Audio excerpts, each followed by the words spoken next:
15 अक्टूबर के दिन taxi driver Saurabh Shukla को मुंबई अंधेरी इलाके से सांता क्रूज एयरपोर्ट जाने के लिए ओला ऐप पर एक रिक्वेस्ट आई। अब चूंकि सौरभ उसी इलाके में था तो उसने फौरन बुकिंग एक्सेप्ट कर ली। थोड़ी देर बाद जब सौरभ अपनी टैक्सी लेकर लोकेशन पर पहुंचा तो उसने देखा कि एक 19 से 20 साल का लड़का बड़ा ही भारी भरकम सूटकेस लेकर खड़ा था। उसने जल्दी से सूटकेस डिग्गी में डाली और कार की सीट पर आकर बैठ गया। इसके बाद सौरभ ने गाड़ी सांता क्रूज एयरपोर्ट की तरफ घुमा दी, लेकिन थोड़ी दूर जाने के बाद लड़के ने सौरभ से कहा कि आप एक काम करो, जोगेश्वरी चलो। अब सौरभ को थोड़ा अजीब लगा, लेकिन बिना कोई सवाल किए उसने गाड़ी जोगेश्वरी की तरफ घुमा दी। जोगेश्वरी पहुंचकर वो गाड़ी को सड़कों पर घुमाता रहा, लेकिन फिर थोड़ी ही देर बाद लड़के ने फिर से कहा कि अब आप गोरेगांव की तरफ चलो। सौरभ ने गाड़ी गोरेगांव की तरफ मोड़ दी, लेकिन फिर उसने अपनी लोकेशन बदल दी। उसने कहा कि भाई अब आप मलाड चलो। सौरभ बहुत ज्यादा इरिटेट हो चुका था, लेकिन फिर उसने सोचा कि उसे क्या करना है, गाड़ी का भाड़ा तो बढ़ ही रहा है, इसलिए अब सौरभ मलाड की तरफ निकल गया। मलाड पहुंचने के बाद लड़के ने गाड़ी को मलाड के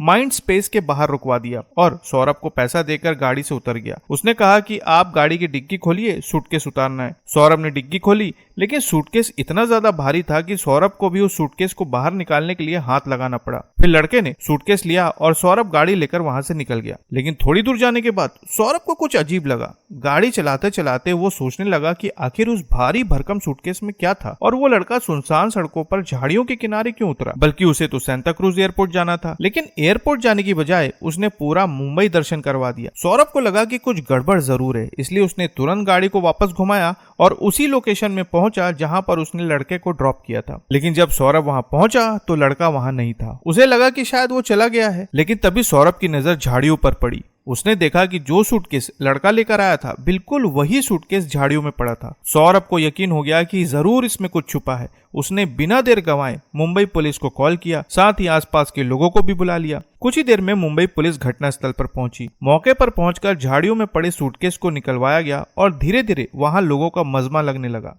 सूटकेस को बाहर निकालकर उसकी जिप खोली गई और जैसे ही सूटकेस खुला वहां मौजूद कई लोगों की रूह कांप गई। सूटकेस में एक 19-20 साल की लड़की का शव था। शव की हालत बेहद बुरी अवस्था में थी। बिना देर किए हुए पुलिस ने शव को पीएम के लिए भेज दिया और कैब ड्राइवर सौरभ शुक्ला को पुलिस पूछताछ के लिए थाने ले आई। थाने जाने के बाद सौरभ ने सब कुछ बताया कि लड़का किस तरह से उसे मुंबई दर्शन करवाता रहा और आखिर में वो कहाँ उतरा। सौरभ से पूछताछ जारी थी, लेकिन अभी तक ये मालूम नहीं था कि वो लड़का कौन था, मरने वाली लड़की कौन थी। पुलिस ने सौरभ से सारी जानकारी ली, कौन से नंबर से उसे बुकिंग आई थी, वो कैसा दिखता था। साथ ही पुलिस ने उस इलाके का सीसीटीवी फुटेज भी निकलवाया। कुछ ही देर में फुटेज पुलिस के सामने था, जिसमें लड़के का चेहरा साफ साफ दिखाई दे रहा था। अब इस फोटो को पुलिस ने हर थाने में शेयर किया और कुछ ही देर में लड़के की लोकेशन का पता चल गया। लोकेशन मिलते ही पुलिस ने उसके फ्लैट में छापा मारा और मात्र 4 घंटे के अंदर लड़का पुलिस की हिरासत में था। खबरों की माने तो हिरासत में लेने के बाद पुलिस ने उससे पूछताछ शुरू की। उसने बताया कि उसका नाम मुजम्मिल इब्राहिम सैयद है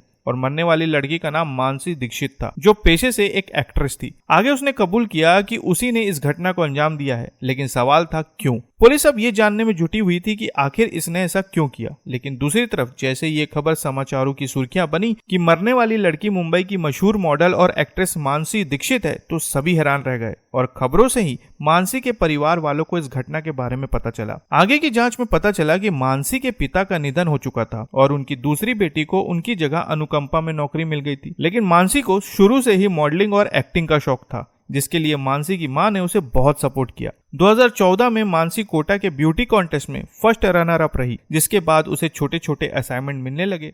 मानसी की ख्वाहिश थी कि मॉडलिंग और एक्टिंग की दुनिया में उसे हर कोई जाने और इसके लिए उसने बहुत कड़ी मेहनत की। 2018 में उसे मुंबई की एक प्राइवेट कंपनी में काम मिल गया, जिसके बाद वो अंधेरी में एक किराए का कमरा लेकर रहने लगी। वहीं काम के साथ साथ वो सोशल मीडिया में काफी ज्यादा एक्टिव रहती थी, ताकि वो बॉलीवुड के जुड़े लोगों के कांटेक्ट में रहे। काफी मेहनत के बाद उसे मुंबई में कई मॉडलिंग प्रोजेक्ट्स मिले और उसका सपना धीरे धीरे पूरा होने लगा। वहीं दूसरी तरफ खबरों के अनुसार मुजम्मिल इब्राहिम सैयद ने पूछताछ में बताया कि वो हैदराबाद का रहने वाला है। उसके पिता मर्चेंट नेवी में थे और रिटायरमेंट के बाद उन्होंने जोगेश्वरी में एक फ्लैट खरीद लिया था। मुजम्मिल बचपन से ही बड़े ही लाड़ प्यार में पला था। वहीं 5वीं कक्षा के बाद उसके पिता ने उसे उसकी नानी के पास हैदराबाद भेज दिया था, जिसके बाद वो अपने माता पिता से मिलने के लिए कभी कभार ही मुंबई आया करता था। मुजम्मिल भी सोशल मीडिया और बॉलीवुड का बहुत बड़ा दीवाना था और इसी के चलते एक दिन फेसबुक पर उसने मानसी की प्रोफाइल देखी। मानसी को अपने प्यार के जाल में फंसाने के लिए उसने सबसे पहले अपनी एक ऐसी फेसबुक प्रोफाइल बनाई जिसमें उसने अपने आप को एक कामयाब एक्टर दिखाया। फिर उसने मानसी को फेसबुक पर फ्रेंड रिक्वेस्ट भेजी। थोड़े दिनों के बाद ही मानसी ने उसकी रिक्वेस्ट एक्सेप्ट कर ली और दोनों के बीच चैटिंग शुरू हो गई। कुछ ही दिनों में दोनों एक दूसरे के अच्छे दोस्त बन गए और फिर एक दिन मुजम्मिल अपनी माँ से मिलने का बहाना बनाकर मुंबई चला गया। वहां पहुंचकर वो सबसे पहले मानसी से मिला, फिर लगातार मिलने का सिलसिला शुरू हो गया।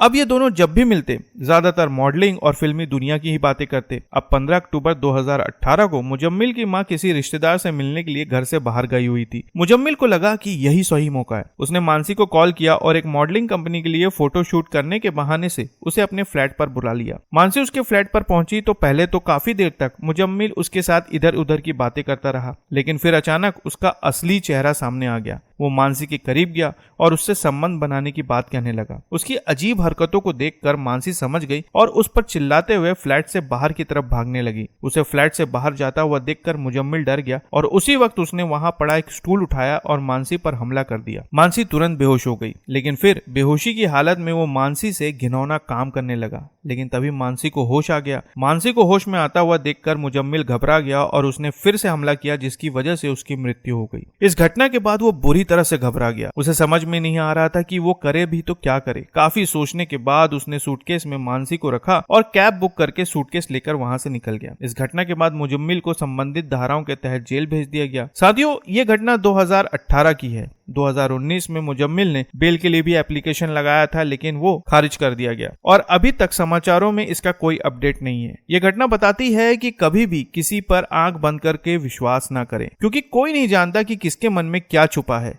आपको इस घटना पर क्या कहना है कमेंट बॉक्स में जरूर बताइएगा और नई खबरों के लिए चैनल को सब्सक्राइब करना ना भूलें। फिर मिलते हैं साथियों एक नई वीडियो के साथ, तब तक के लिए आपका बहुत बहुत धन्यवाद।